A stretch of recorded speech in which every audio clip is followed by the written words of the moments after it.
अस्सलाम वालेकुम ladies and gentleman, girls and boys. एक और एपिसोड में हम आपको वेलकम कहते हैं। हमारे प्रोग्राम का नाम है लाइफ से कर लो दोस्ती। अपने इस प्रोग्राम में हमारी कोशिश होती है जो हमारी 21st सेंचुरी की यूथ है उनके जो प्रॉब्लम्स हैं, जो उनके इश्यूज हैं, उनको एड्रेस करें और जो हमारी बातें होती हैं उनके ज़रिए आप लोगों को कुछ सॉल्यूशंस भी मिल सकें और आपकी ज़िंदगी को थोड़ा सा आसान बनाएं। और हम चाहते हैं कि आप अपनी लाइफ से दोस्ती कर लें। और आज का जो टॉपिक है वो बड़ा इंटरेस्टिंग मुझे रमा ने बताया था। मैं रमा से ही पूछती हूँ, रमा ज़रा बताइए हमारे व्यूअर्स को कि क्या टॉपिक है आज हमारा। अस्सलाम वालेकुम एवरीवन। आज का टॉपिक है English versus Urdu medium. Very interesting. I thought so. I know एक सेंस ऑफ कंपटीशन हर वक्त रहता है हमारे दरमियान भी। एज इंडिविजुअल्स हमने अंग्रेजी ज़रूर सीखनी होती है, अंग्रेजी ना बोले तो हमारा जुमला कंप्लीट नहीं होता।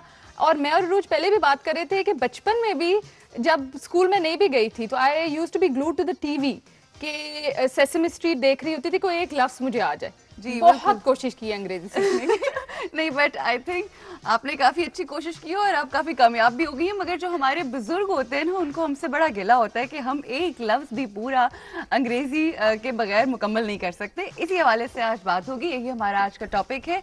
मगर सबसे पहले मैं चाहूँगी कि हमारे जो आज गेस्ट्स मौजूद हैं उनसे आपको इंट्रोड्यूस करवाऊँ। हमारे जो पहले गेस्ट हैं जी, हमारे मुल्क के एक्टर भी हैं, बहुत सी डायरेक्शन भी की है, लिखते भी हैं और मॉडल भी हैं and he is an anchor also, very good looking boy. We have Abdullah Farhat. अस्सलाम वालेकुम Abdullah, welcome to our show. Thank you very much ji. और उनके साथ जो हमारी दूसरी गेस्ट हैं, I am so proud to have so talented people in our country. See, ये मैंने स्टार्ट जो इंट्रोडक्शन किया अंग्रेजी में शुरू हो गया जी। अब अभी रिसेंटली वो दुबई से आई हैं, वहाँ पे बहुत काम किया और यहाँ पर आके तो बहुत ही ज़्यादा मसरूफ हो गई हैं। बहुत कम अरसे में इस फील्ड में एक्टिंग भी कर रही हैं, एंकर भी कर रही हैं, मॉडल भी हैं। We have Soha Malik. Welcome to our show Soha. Thank you. अस्सलाम वालेकुम। Assalamu alaikum. It's a pleasure being on your show. Thank you.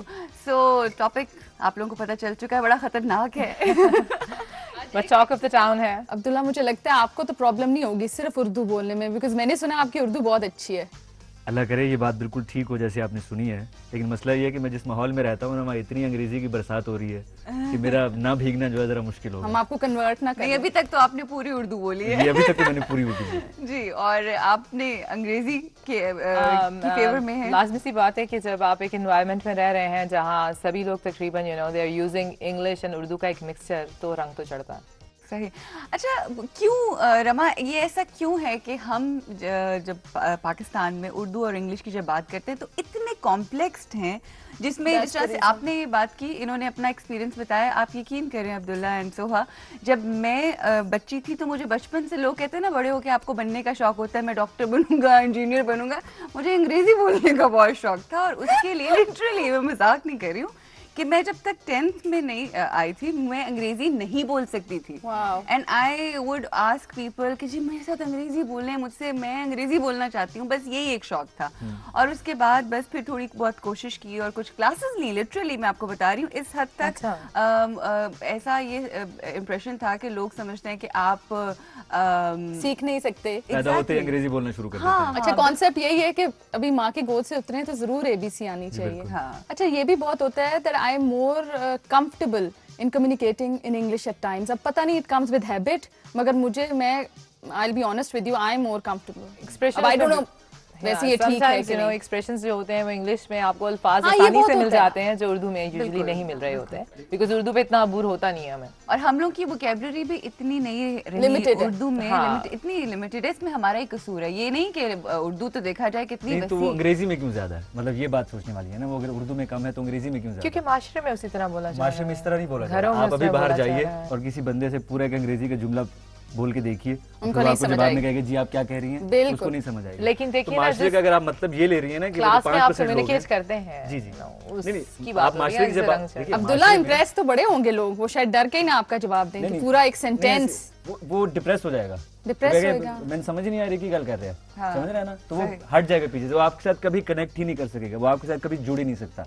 वैसे कुछ बड़ी दुकानों में तो ये भी होता है कि उनको भी बड़ी अंग्रेजी आती है, वो तो सीखनी पड़ती है। अच्छा नहीं, और ऐसा भी होता है कि कहीं हम दुकान में जाएं तो कोई दुकान वाला बेचारा अगर अंग्रेजी बोल रहा है, हम कहते हैं वाह जी वाह, बड़ी बात है, अंग्रेजी बोल रहे हैं। तो ये एक ऐसा फैक्ट है। लेकिन आप देखिए, आप चाहे दुकानदारों का तबका हो, चाहे और आप कोई भी हमारे माशरे का कोई भी तबका उठा के देख लें, उसके बीच में आपको पढ़े लिखे लोग भी नजर आते हैं और इस तरह के लोग भी नजर आते हैं। लेकिन पढ़े लिखे होने का मतलब ये नहीं है कि आप अंग्रेजी बोले। नहीं, मेरा मतलब है कि they can understand and they can communicate. बिल्कुल ठीक बात है, लेकिन वो बहुत कम लोग हैं ना। वैसे हमारे यहाँ लिटरेसी रेट कितना है उसका आपको पता है। फिर आप जब अंग्रेजी बोलते हैं और फिर बड़ी शिकायत जो है वो मीडिया से और होनी चाहिए। मैं भी इसका हिस्सा हूं, मुझे भी इससे शिकायत मीडिया है से आपको शिकायत कि मीडिया ने जितना जुबान को बिगाड़ा है ना, इतना शायद किसी ने नहीं बिगाड़ा। और हम मीडिया के रिप्रेजेंटेटिव्स हैं और हमें अपनी गलती माननी चाहिए। Yes. मतलब हर तीसरे बंदे को हमने बिठा के होस्ट बना दिया, ये देखे बगैर कि उसकी जुबान क्या है, उसकी जुबान में वो सुथराई है वो नहीं है। लेकिन देखिए, हर प्रोग्राम की रिक्वायरमेंट भी तो होस्टिंग में डिफरेंट है ना। जो एक अदबी प्रोग्राम की रिक्वायरमेंट है वो एक म्यूजिक प्रोग्राम की नहीं है। अच्छा, इधर एक बात मैं ये कहूंगी कि एक्टर्स जो हैं हमारे आजकल के, उनको बहुत शौक चढ़ा है। अब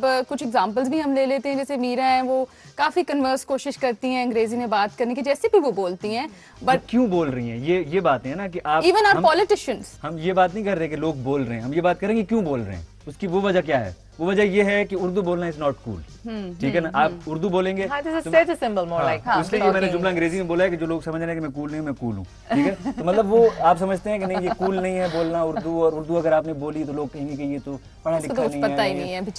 हमारे उस्ताद हैं लम्स में पढ़ाते हैं, उनको फारसी भी आती है, उनको अरबी भी आती है, वो उर्दू के, उनको अंग्रेजी भी आती है, उनको शेक्सपियर भी याद है, गालिब भी याद है, फैज साहब भी याद है, इकबाल भी याद है। उनसे किसी साहब ने कहा कि साहब आप तो बड़े पढ़े लिखे और बड़े तहजीब याफ्ता आदमी, आपको फारसी और अरबी क्यों आती है? अरे ये कोई जुमला है बोलने वाला, और ये लम्स के ही उनके कोई जानने वाले थे जिन्होंने जुमला बोला। तो आप ये देखिए कि आप अगर एसोसिएट कर रहे हैं सिविलिटी को, तो आप कह रहे हैं कि आपको अरबी और फारसी नहीं आनी चाहिए। हालांकि किसी जमाने में ये तहजीब की जुबान थी। ये तो एक्सट्रीम है। आप मुझे एक बात बताओ सोहा, जब आप अंग्रेजी बोलती हो या इंग्लिश बोलते हो और आप कहते हो कि आई फील मोर कंफर्टेबल, जिस तरह से अभी रमा ने भी कहा, क्या बैक ऑफ योर माइंड क्या होता है? Why do you want to speak English when you go somewhere? और अगर आप जाके, होता ना आपकी अपनी एक साइकी होती है, आप एकदम से अंग्रेजी बोलोगे तो क्या आपको क्या फील होता है? लोग आपसे इंप्रेस हो रहे हैं या क्या? देखिए, जहाँ तक मेरा ताल्लुक है, क्योंकि मैं खुद मीडिया की फील्ड से रिलेटेड हूँ और काम भी कर रही हूँ, तो मैं तो like I was born in Pakistan but raised abroad. तो इंग्लिश एक किस्म की मेरी तो मादरी ज़बान में से ही आप समझ लीजिए, उर्दू इंग्लिश दोनों मेरी साइड बाय साइड चलती हैं। लेकिन जहाँ पे साइकी हाँ यही है कि आपको इस तरह से लिया जाता है, अगर आप जिस भी अच्छे इंस्टीट्यूट में चले जाएं, किसी ऐसी अच्छी महफिल में चले जाएं, लेकिन जहाँ पे अदब का जिक्र हो और कोई उर्दू की अच्छी महफिल हो, जहाँ पे आपको पता लग रहा हो कि वहाँ पे इस तरह की लोग बैठे हुए जिनको शुस्ता उर्दू समझ में आती है, तो मेरी उर्दू की अदायगी भी मेरे ख्याल में उतनी ही अच्छी है जितनी कि इंग्लिश की। अच्छा, कौन सी लास्ट उर्दू की किताब पढ़ी थी? Can you remember?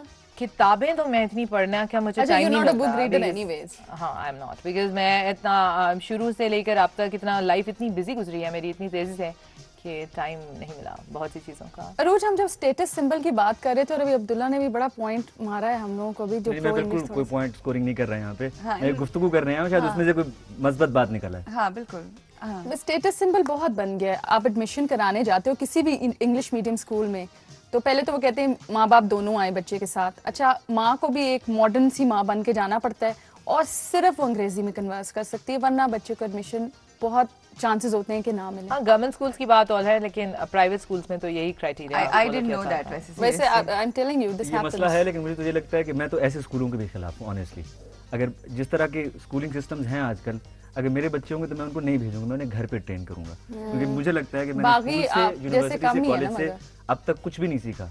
मुझे लगता है मैंने अपना वक्त ज़ाया किया वहाँ पे, और अब अगर मैं दोबारा वापस जाऊँ तो मैं स्कूल नहीं जाऊँगा, मैं घर पे ट्रेनिंग लूँगा, क्योंकि ना मुझे म्यूज़िक का कुछ पता है, ना मुझे अदब का कुछ पता है। स्कूल में जाके मुझे सिर्फ ये पता चला है कि इम्तहान कैसे पास करना है। इसके अलावा मुझे ना ज़ुबान सिखाई गई है, ना तकरीर सिखाई गई है, ना इतना कॉन्फिडेंस दिया गया है कि मैं एक्ट कर सकूँ, कुछ और कर सकूँ। ये चीज़ें बहुत कम हैं स्कूलों में रह गई हैं। तो जो आप कह रही है ना कि लेकिन ये तो उर्दू मीडियम स्कूल्स में भी उतनी कम है जितनी कि इंग्लिश मीडियम स्कूल्स में, उनमें तो फिर भी कुछ एक्सपोजर ज्यादा है। देखिए, उर्दू मीडियम, मैं सिर्फ स्कूल की बात करूँ, आप कह रही है ना कि स्कूल में जाएंगी तो एडमिशन नहीं मिलेगा। अच्छा, बच्चे को मुझे एक बात बताइए, जो कॉम्प्लेक्स इतना हम लोगों में, आपको क्या लगता है कि ये क्या जो कॉम्प्लेक्स हम लोग की जिंदगियों में आ चुका हुआ है इंग्लिश उर्दू का, जिम्मेदार कौन है इसका? जिम्मेदार हम सब लोग हैं, बतौर माशरा हम सब लोग हैं। उसकी वजह ये है कि अगर आप उर्दू बोलने वाले को वो मकाम देना शुरू कर देना, जो आप एक अंग्रेजी सुन के आप इम्प्रेस हो जाते हैं, तो आप ऑटोमेटिकली वो एक जगह बनती जाएगी उसके लिए। अभी आप वो बात करें ना कि हमारे जितने भी एंकर्स हैं, फिर मैं मीडिया के ऊपर बात करूंगा, उसकी वजह ये है कि मीडिया से लोग बहुत कुछ सीखते हैं, बिल्कुल, वो देख रहे होते हैं। वो आपका न्यू स्कूल बन गया, बिल्कुल बच्चों के लिए तो एक स्कूल बन गया। बिल्कुल सही बात, वो जो जुबान वहाँ टीवी पे देख रहे हैं ना, उस जुबान को वो बोलने की कोशिश करते हैं। लेकिन देखिए हमारी उर्दू तो हमारे माशरे में लाइक हमारे अपने मुल्क में बोली जाती है ना, उसको आप समझ लीजिए, लेकिन जो दुनिया बाहर की दुनिया है, आउटर वर्ल्ड, उससे कम्युनिकेट करने का रास्ता क्या है? इंग्लिश।